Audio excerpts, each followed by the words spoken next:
اے قوم تو دے مل کے اگر ساتھ ہمارا، ہم لوگ بدل سکتے ہیں حالات کا دھارا۔ میرے محترم بزرگوں، اللہ کا لاکھ لاکھ شکر ہے کہ اللہ رب العزت نے ہمیں ایسی سیاسی جماعت عطا کی جس کے ساتھ ہم چل پھر کر محنت کر کے اپنے مستقبل کو سدھار سکتے ہیں۔ اللہ کا لاکھ لاکھ شکر ہے کہ اللہ رب العزت نے ہمیں ایسی جماعت عطا کر رکھی ہے۔ سیاست کرنا کوئی گناہ کا کام نہیں، بلکہ شریعت میں بھی سیاست کی اہمیت ہے۔ اللہ کے رسول علیہ الصلوۃ والسلام نے بھی سیاست کی۔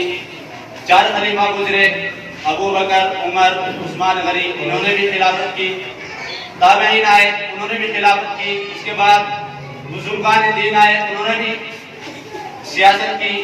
کہنے کا مطلب یہ ہے کہ اگر کوئی سیاست کی لائن سے دین کا کام کرنا چاہتا ہے تو اس کے لیے بھی اللہ رب العزت نے راستہ کھول رکھا ہے۔ سیاست کے اندر آئے اور دین کو آگے بڑھائے۔